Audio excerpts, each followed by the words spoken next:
पाशाङ्कुशधरं देवं वन्देऽहं गणनायकम्। मूषकोत्तममारुह्य देवासुरमहाहवे योद्धुकामं महावीर्यं वन्देऽहं गणनायकम्। यक्षकिन्नरगन्धर्वक्ष सिद्धविद्याधरैः सदा स्तूयमानं महाबाहुं वन्देऽहं गणनायकम्। सर्वविघ्नहरं देवं सर्वविघ्नविवर्जितं सर्वसिद्धिप्रदातारं वन्देऽहं गणनायकम्। गणाष्टकमिदं पुण्यं यः पठे सततं नरः सिद्ध्यन्ति सर्वकार्याणि विद्यावान् धनवान् भवेत्।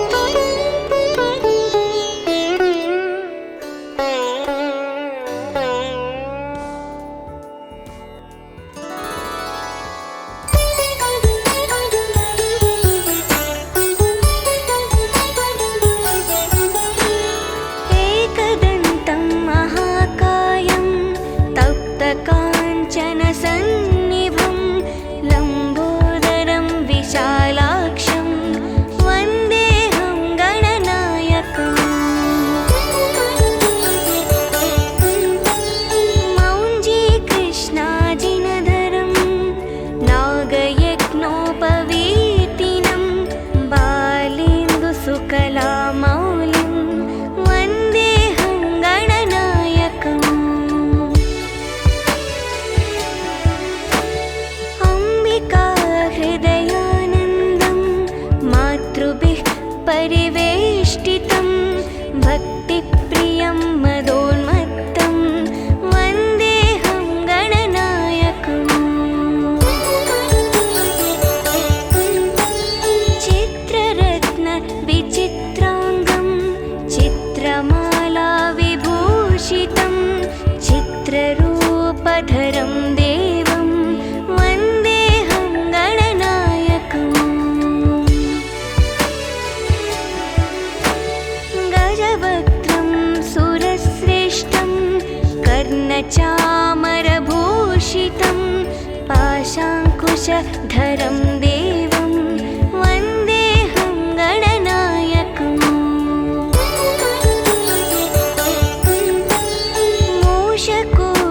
मूषकोत्तममारुह्य देवासुरमहाहवे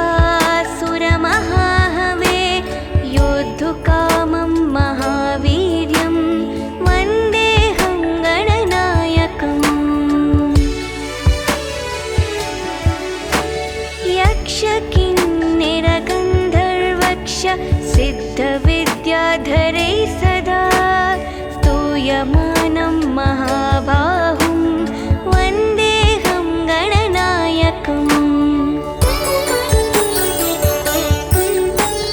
सर्वविघ्नहरं देवं सर्वविघ्नविवर्जितं सर्वसिद्धिप्रदातारं वन्देऽहं गणनायकम्। गणाष्टकमिदं पुण्यं यः पठे सततं नरः सिद्ध्यन्ति सर्वकार्याणि विद्यावान् धनवान् भवेत्।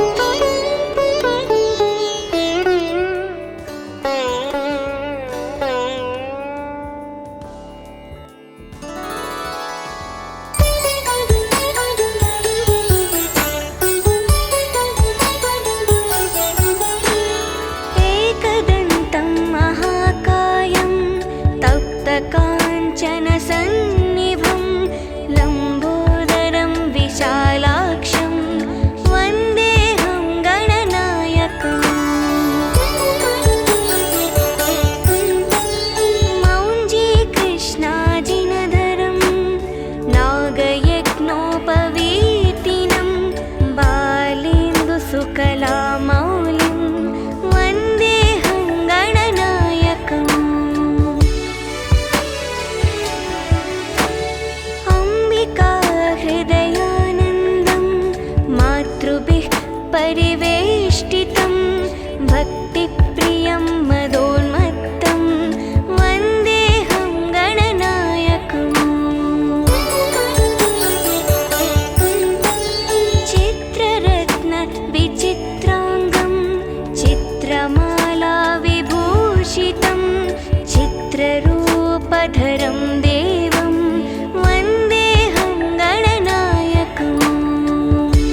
कर्णचामरभूषितं पाशाङ्कुशधरं देवं वन्देऽहं गणनायकम्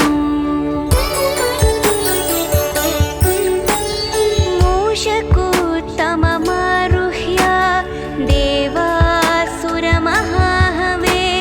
योद्धुकामं महावीर्यं वन्देऽहं गणनायकम् यक्षकिन्निरगन्धर्वक्ष सिद्धविद्याधरैः सदा स्तूयमानं महाबाहुं वन्देऽहं गणनायकम् सर्वविघ्नहरं देवं सर्वविघ्नविवर्जितं सर्वसिद्धिप्रदातारं वन्देऽहं गणनायकम् गणाष्टकमिदं पुण्यं यः पठे सततं नरः सिद्ध्यन्ति सर्वकार्याणि विद्यावान् धनवान् भवेत्।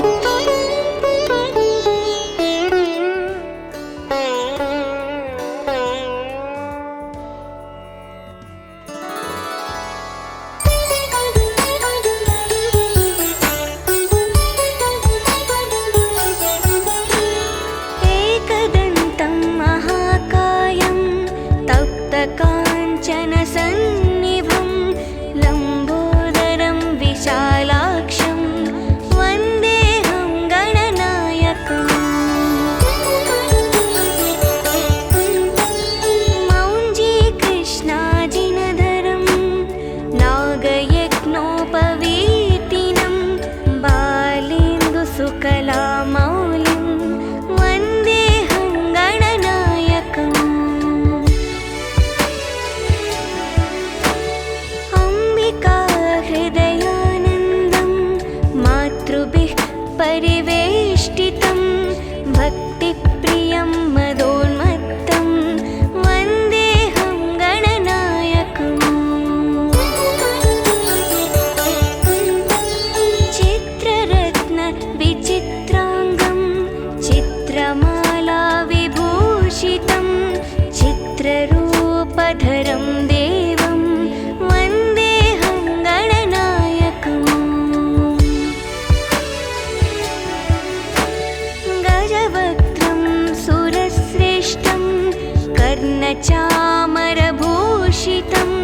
पाशाङ्कुशधरं देवं वन्देऽहं गणनायकम्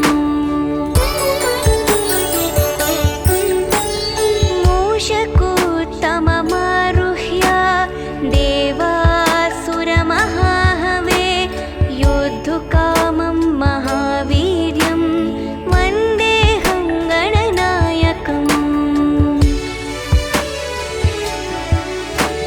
यक्षकिन्निरगन्धर्वक्ष सिद्धविद्याधरैः सदा स्तूयमानं महाबाहुं वन्देऽहं गणनायकम्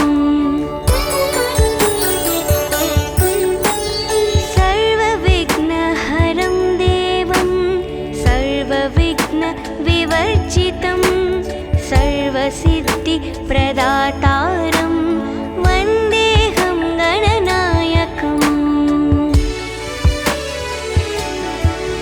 गणाष्टकमिदं पुण्यं यः पठे सततं नरः सिद्ध्यन्ति सर्वकार्याणि विद्यावान् धनवान् भवेत्।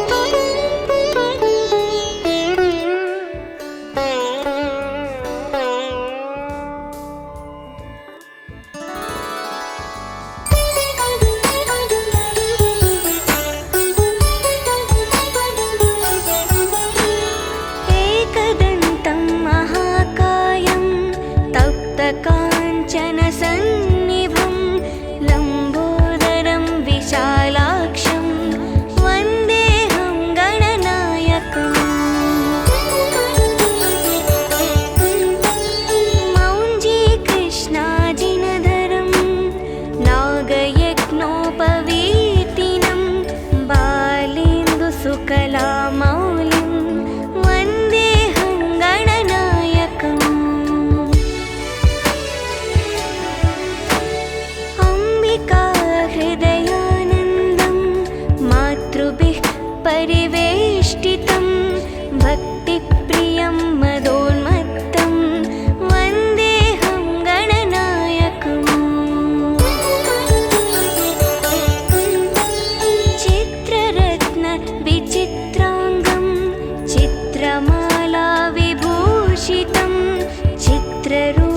चित्ररूपधरं देवं वन्देऽहं गणनायकम्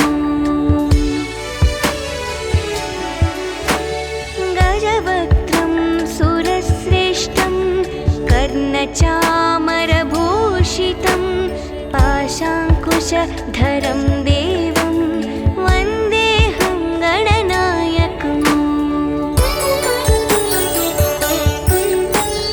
मूषकोत्तममारुह्य देवासुरमहाहवे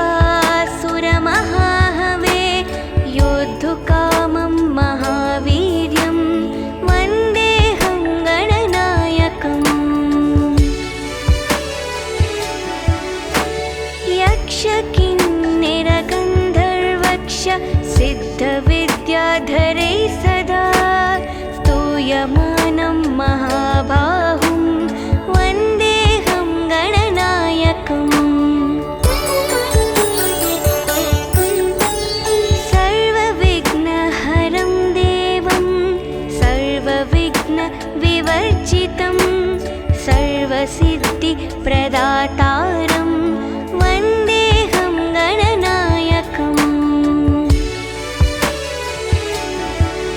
गणाष्टकमिदं पुण्यं यः पठे सततं नरः सिद्ध्यन्ति सर्वकार्याणि विद्यावान् धनवान् भवेत्।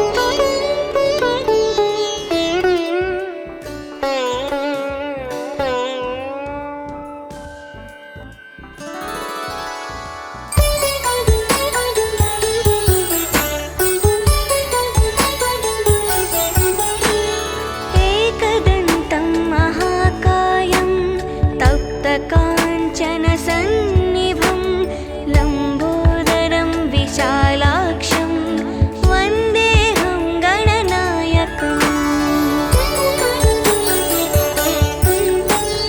मौञ्जीकृष्णाजिनधरं नागयज्ञोपवीतिनं बालेन्दुसुकलामौलिं वन्देऽहं गणनायकम्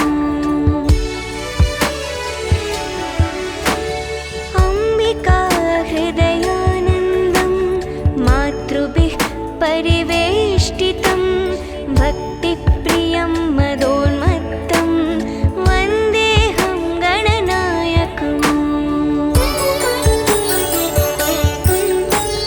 चित्ररत्नविचित्राङ्गं चित्रमालाविभूषितं चित्ररूपधरं देवं वन्देऽहं गणनायकम्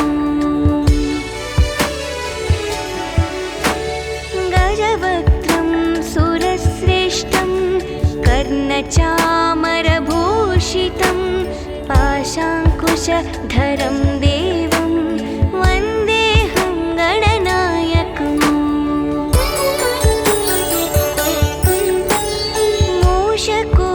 मूषकोत्तममारुह्य देवासुरमहाहवे योद्धुकामं महावीर्यं वन्देऽहं गणनायकम् यक्षकिन्निरगन्धर्वक्ष सिद्धविद्याधरै सदा स्तूयमानं महाबाहुं वन्देऽहं गणनायकम् सर्वविघ्नहरं देवं सर्वविघ्नविवर्जितं सर्वसिद्धिप्रदातारं वन्देऽहं गणनायकम् गणाष्टकमिदं पुण्यं यः पठे सततं नरः सिद्ध्यन्ति सर्वकार्याणि विद्यावान् धनवान् भवेत्।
कर्णचामरभूषितं पाशाङ्कुशधरं देवं वन्देऽहं गणनायकम्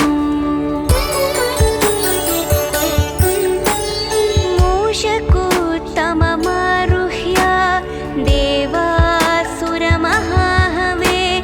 योद्धुकामं महावीर्यं वन्देऽहं गणनायकम् यक्षकिन्निरगन्धर्वक्ष सिद्धविद्याधरै सदा स्तूयमानं महाबाहुं वन्देऽहं गणनायकम् सर्वविघ्नहरं देवं सर्वविघ्नविवर्जितं सर्वसिद्धिप्रदातारं वन्देऽहं गणनायकम् गणाष्टकमिदं पुण्यं यः पठे सततं नरः सिद्ध्यन्ति सर्वकार्याणि विद्यावान् धनवान् भवेत्।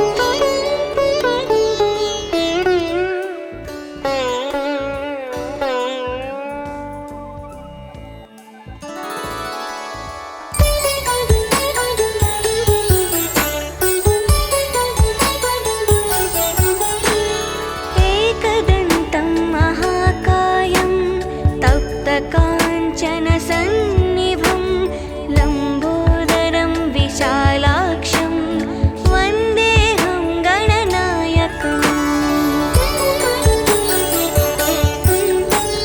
मौञ्जीकृष्णाजिनधरं नागयज्ञोपवीतिनं बालेन्दुसुकलामौलिं वन्देऽहं गणनायकम्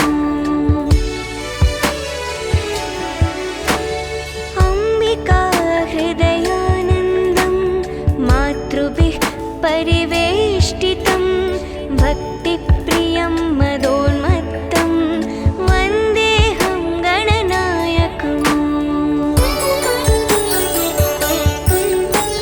चित्ररत्नविचित्राङ्गं चित्रमालाविभूषितं चित्ररूपधरं देवं वन्देऽहं गणनायकम्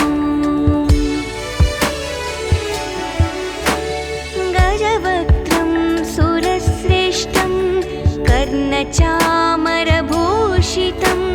पाशाङ्कुशधरं देवं वन्देऽहं गणनायकम्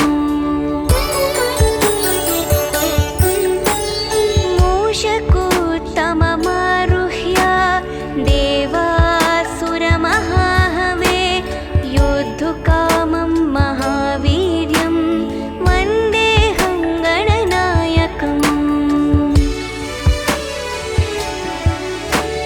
यक्षकिन्निरगन्धर्वक्ष सिद्धविद्याधरै सदा स्तूयमानं महाबाहुं वन्देऽहं गणनायकम्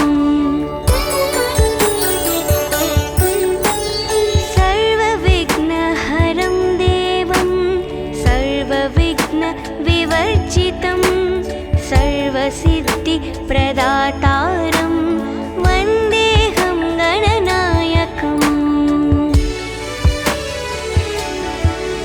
गणाष्टकमिदं पुण्यं यः पठे सततं नरः सिद्ध्यन्ति सर्वकार्याणि विद्यावान् धनवान् भवेत्।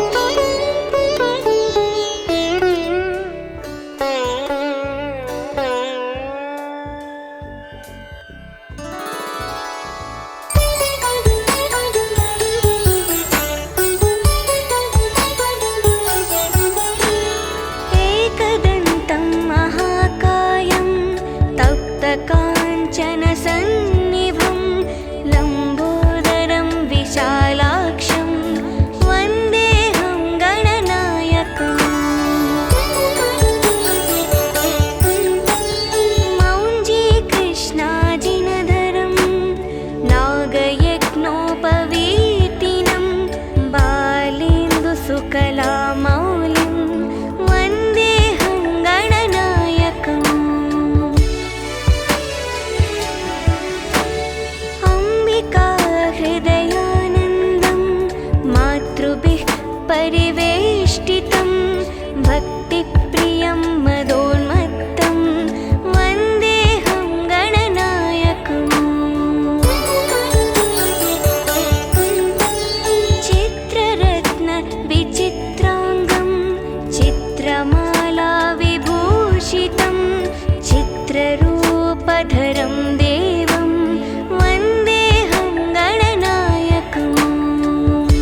गजवक्त्रं सुरश्रेष्ठं कर्णचामरभूषितं पाशाङ्कुशधरं देवं वन्देऽहं गणनायकम्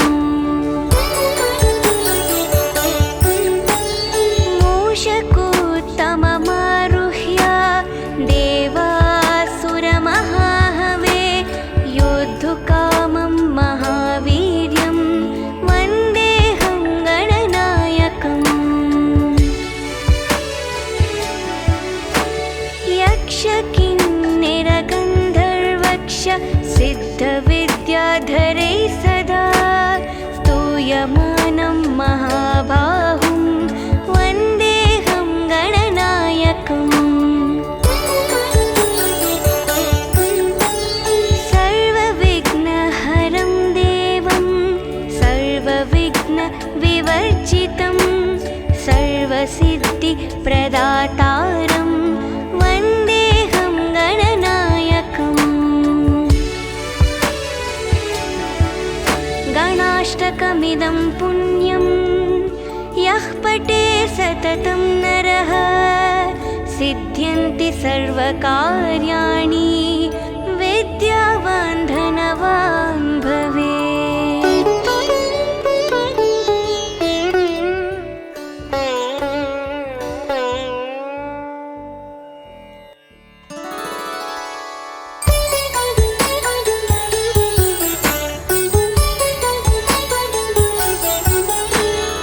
एकदन्तं महाकायं तप्तकाञ्चनसन्निभं लम्बोदरं विशालाक्षं वन्देऽहं गणनायकम्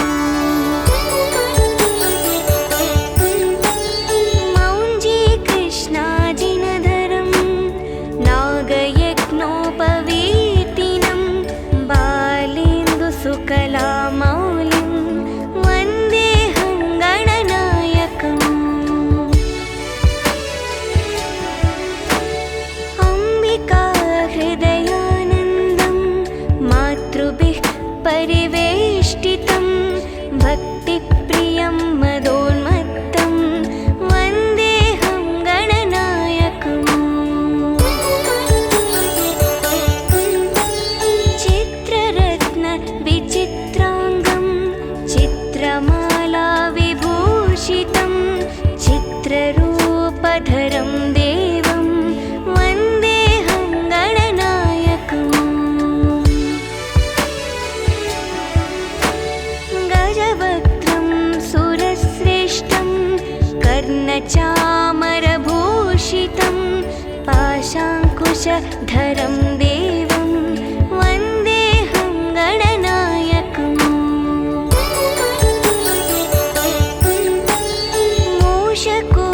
मूषकोत्तममारुह्य देवासुरमहाहवे योद्धुकामं महावीर्यं वन्देऽहं गणनायकम् यक्षकिन्निरगन्धर्वक्ष सिद्धविद्याधरैः सदा स्तूयमानं महाबाहुं वन्देऽहं गणनायकम् सर्वविघ्नहरं देवं सर्वविघ्नविवर्जितं सर्वसिद्धिप्रदातारं वन्देऽहं गणनायकम् गणाष्टकमिदं पुण्यं यः पठे सततं नरः सिद्ध्यन्ति सर्वकार्याणि विद्यावान् धनवान् भवेत्।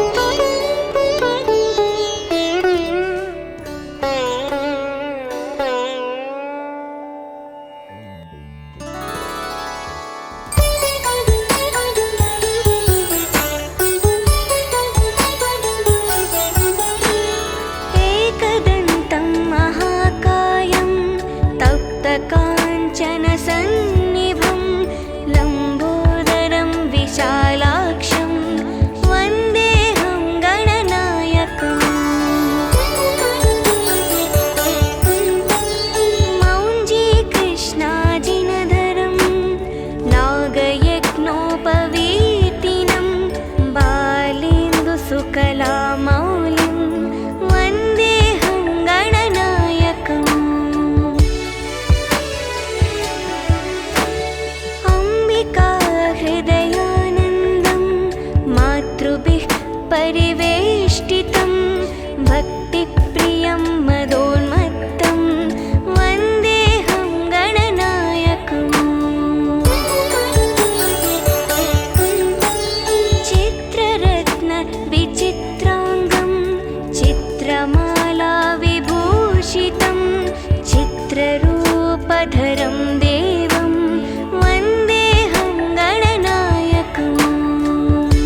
कर्णचामरभूषितं पाशाङ्कुशधरं देवं वन्देऽहं गणनायकम्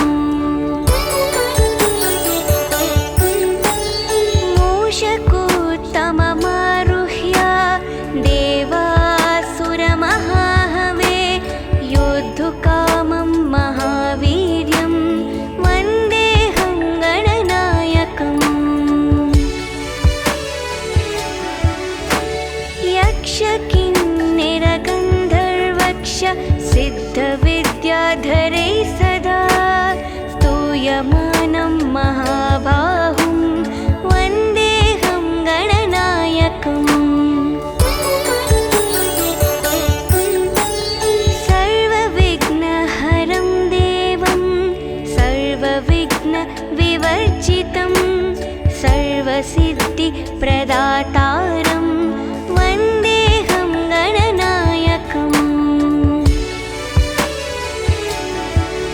गणाष्टकमिदं पुण्यं यः पठे सततं नरः सिद्ध्यन्ति सर्वकार्याणि विद्यावान् धनवान् भवेत्।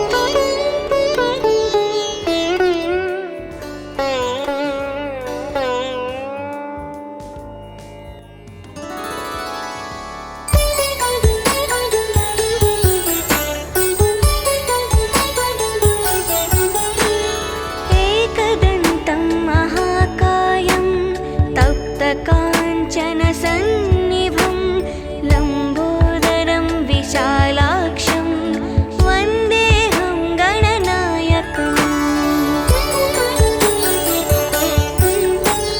मौञ्जीकृष्णाजिनधरं नागयज्ञोपवीतिनं बालेन्दुसुकलामौलिं वन्देऽहं गणनायकम् अम्बिकाहृदयानन्दं मातृभिः परिवेष्टितं भक्तिप्रियं मदोन्मत्तं वन्देऽहं गणनायकम् चित्ररत्नविचित्राङ्गं चित्रमालाविभूषितं चित्ररूपधरं देवं वन्देऽहं गणनायकम् गजवक्त्रं सुरश्रेष्ठं कर्णचामरभूषितं पाशाङ्कुशधरं देवं वन्देऽहं गणनायकम्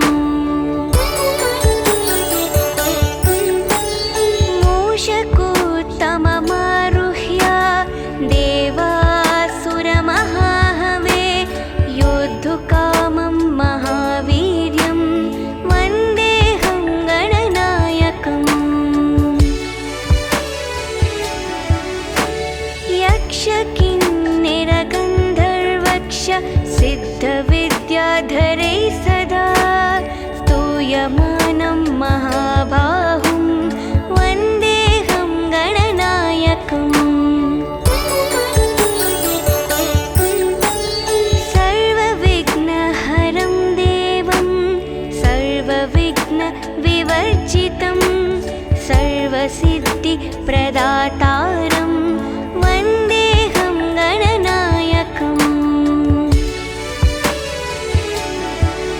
गणाष्टकमिदं पुण्यं यः पठे सततं नरः सिद्ध्यन्ति सर्वकार्याणि विद्यावान् धनवान् भवेत्।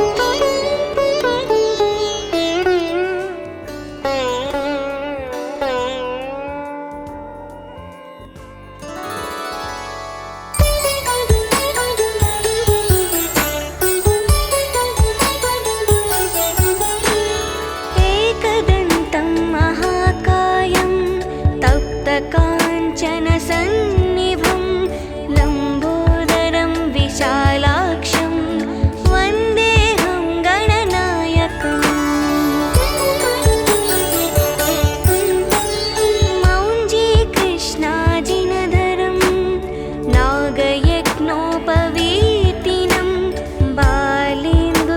सकलामौलिं वन्देऽहं गणनायकम्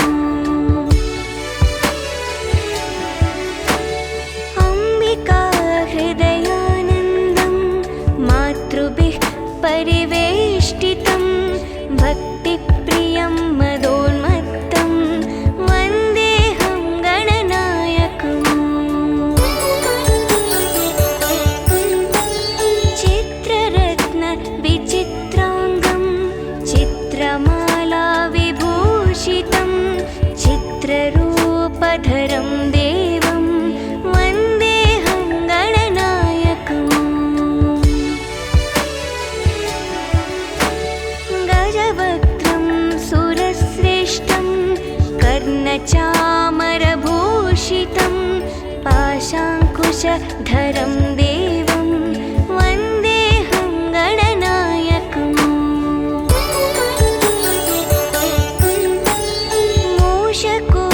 मूषकोत्तममारुह्य देवासुरमहाहवे योद्धुकामं महावीर्यं वन्देऽहं गणनायकम् यक्षकिन्निरगन्धर्वक्ष सिद्धविद्याधरैः सदा स्तूयमानं महाबाहुं वन्देऽहं गणनायकम्